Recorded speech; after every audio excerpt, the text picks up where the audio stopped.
Hi, my name is Aaron, this is my show Reeducation, and today we're going to talk a little bit about capitalism and manufactured scarcity. So, let's get into it. Alright, so over the last couple of days, a lot of things happened behind the scenes at the old Reeducation program. And today I'm going to talk about one of those things, and it has to do with a simple product.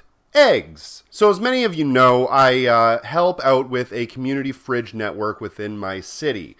We've been doing this ever since, I believe it was last Christmas, so we're getting close to having all of this working for about a year now, and we've made a lot of progress. We've gotten a lot of community support, we've gotten a lot of help, and we've made a lot of really great connections. And there is also a ton of really interesting and heartwarming stories that I hope that I'm going to be able to talk about in the future. But today, we're going to focus, like I said, on eggs. It just so happens that we were able to intercept a whole bunch of eggs that otherwise would have been sent away to an incinerator. Now, I posted about this online on the world's most hated website, Twitter, and it got a ton of attention. I think it's at something like 75,000 likes or whatever. And it was this picture here. A giant pallet of around 8,000 to 11,000 eggs. Initially, I thought it was a little bit over 8,000, but after I did the math and looked at all of the eggs, I think that we're closer to about 11,000.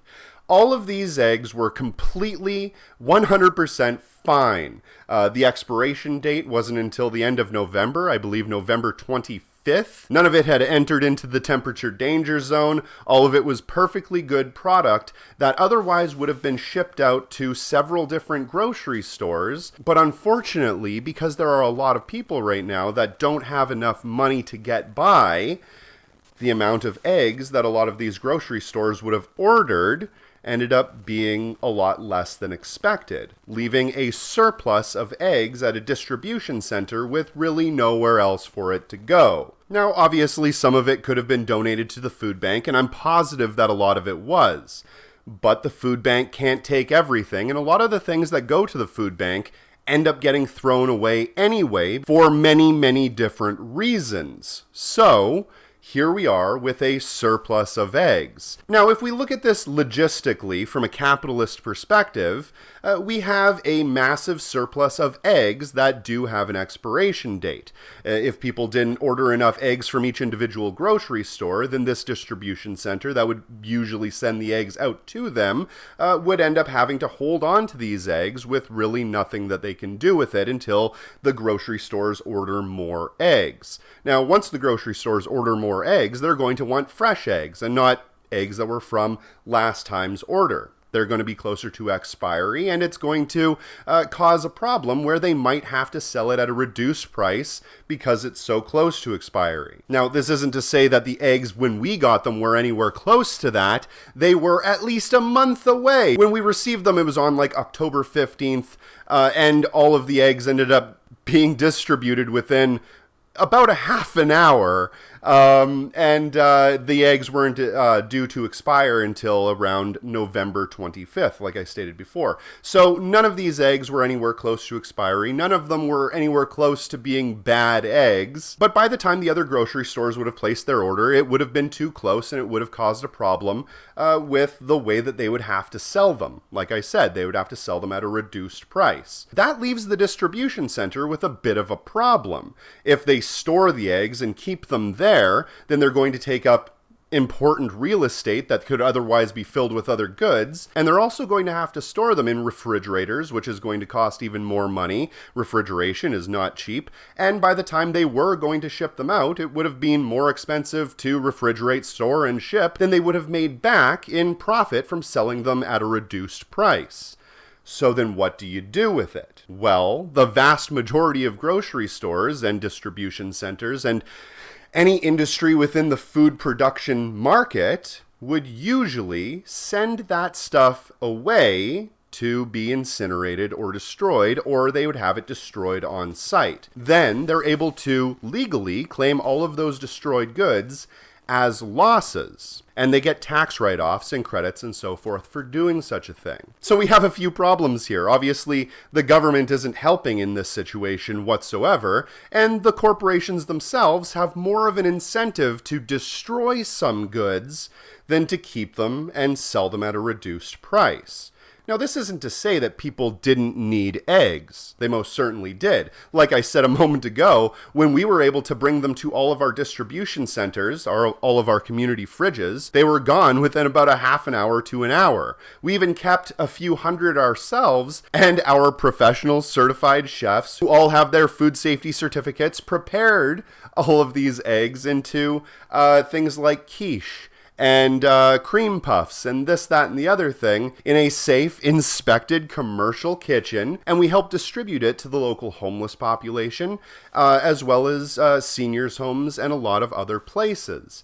So these eggs were badly needed. People definitely need food, especially in a time when things are so rough that a lot of people don't have a job or they're not making enough money, so they have to choose between rent or buying food. I've talked about this many times before, and this is exactly what happens. If people can't afford to buy certain foods, then certain luxuries, like maybe milk and dairy products, eggs, they're not going to be purchased. Whereas things that are much cheaper, like a pack of ramen noodles for 45 cents, is going to probably sell a lot. But this isn't something that's like a one-time off event. This happens every day. This is something that I see directly and indirectly through photos that are brought back from a lot of the people that work within the Community Fridge Network. We get roughly the equivalent to this 8 times every single week. And that's just what we can get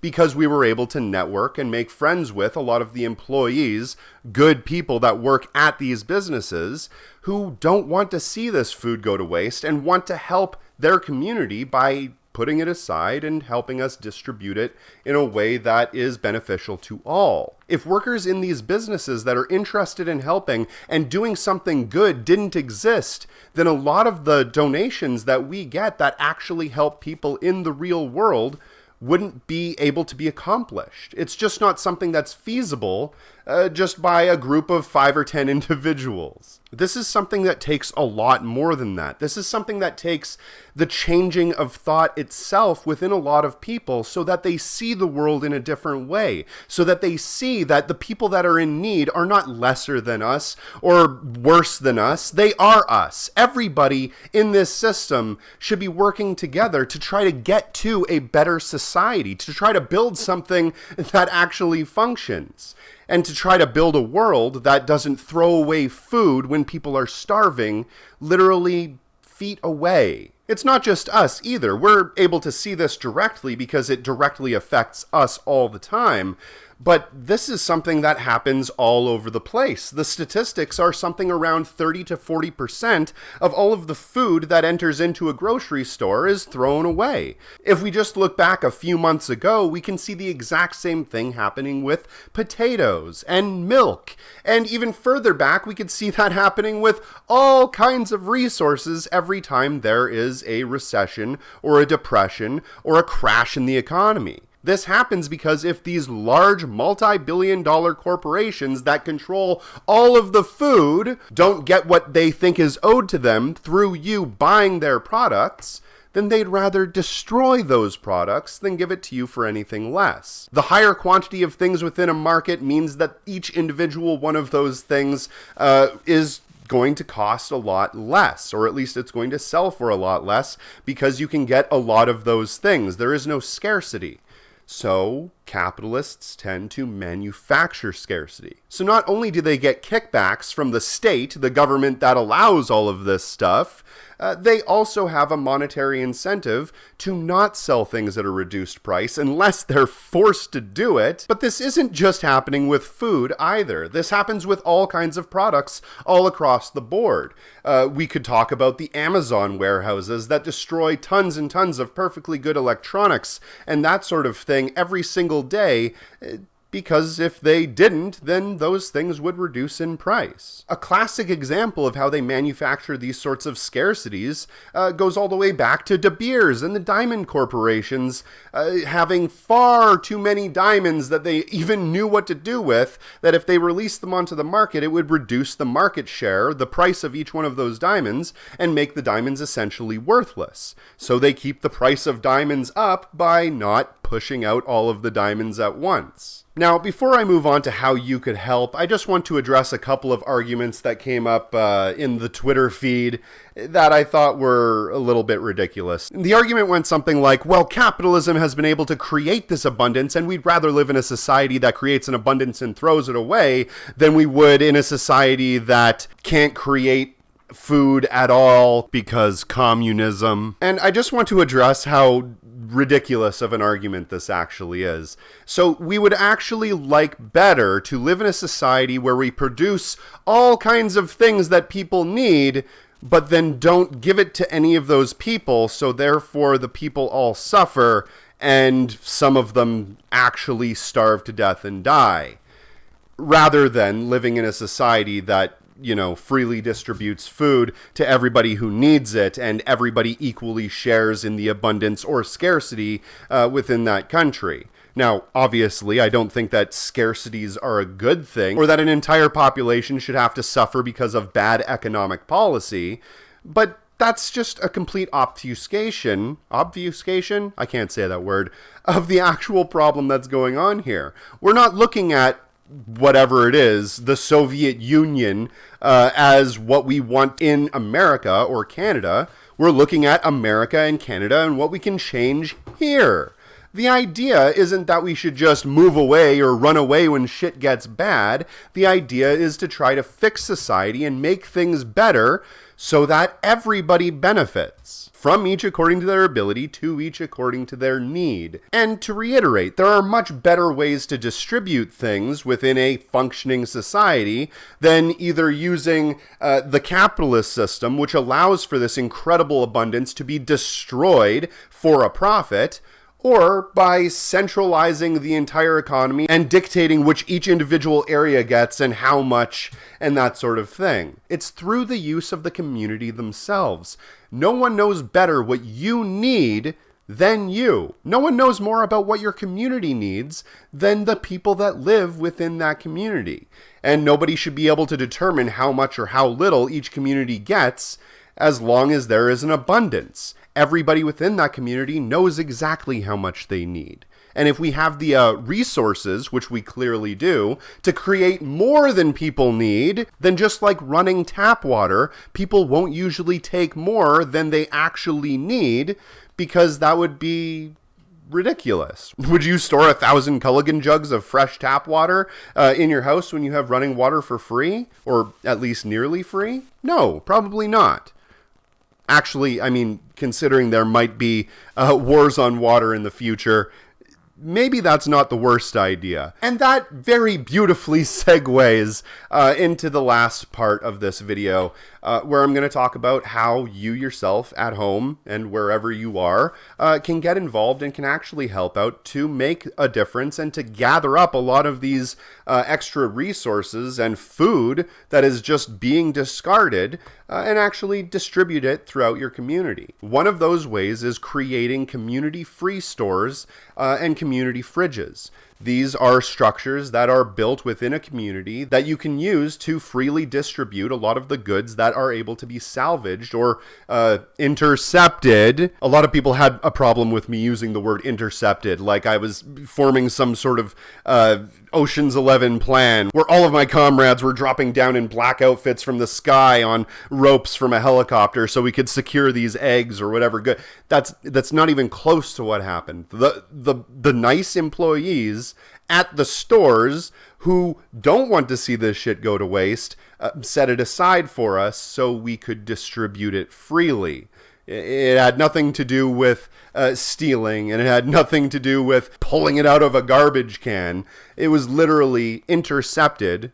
the real definition of that word, from going directly into an incinerator, but I digress. Community free stores and community fridges are a way that you can take a lot of these goods that are intercepted from being thrown away and give them out freely, distribute them according to need. I have a whole bunch of videos that talk about specific ways that you can work within your community to build one of these structures, and I'm going to link them down below and probably in a card up here hit my microphone, and probably in a card somewhere up here. So definitely check those out. They're a great way to reduce food waste.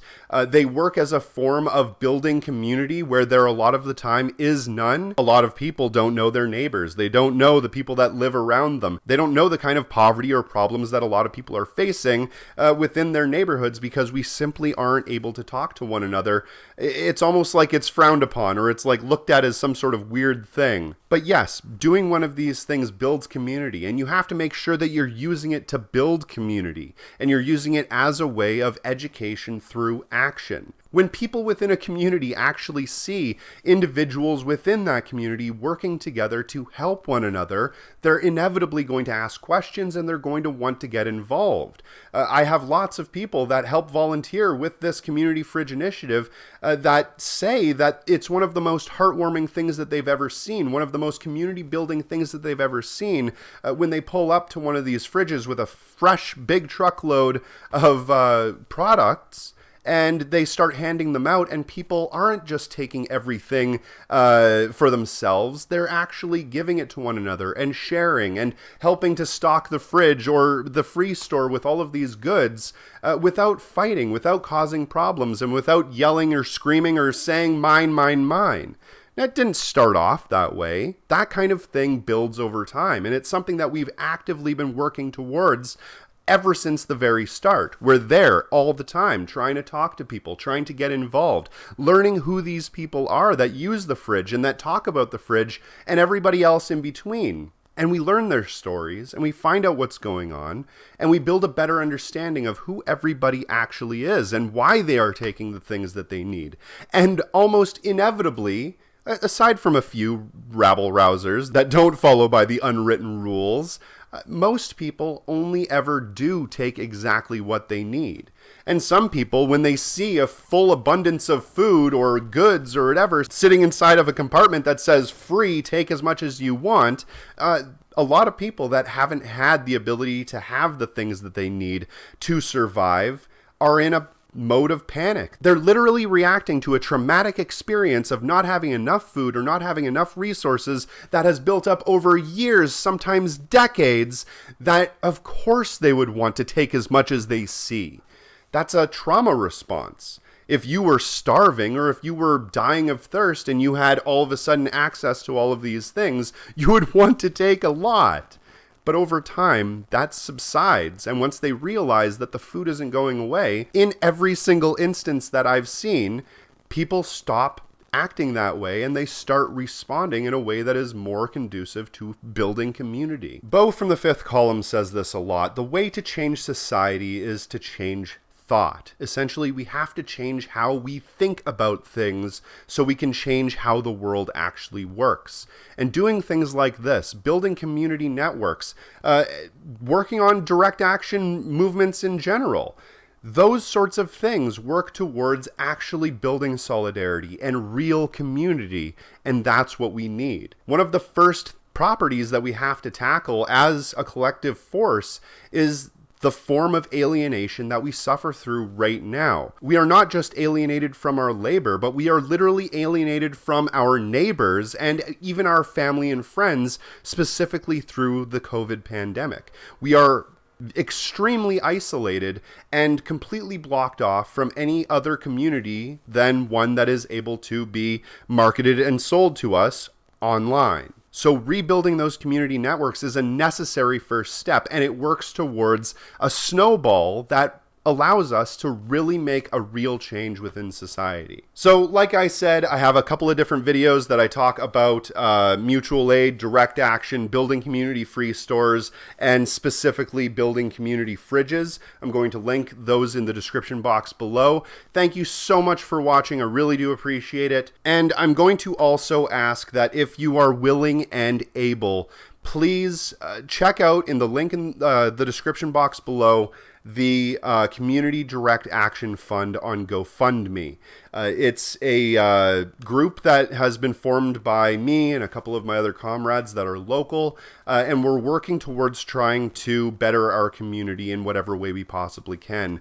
Recently, if you've been following me on Twitter, and I do suggest you do that if you are on the Hell site, you'll see that I've been talking a little bit about a tent city that ended up forming in response to the housing crisis and the homeless epidemic that's happening locally.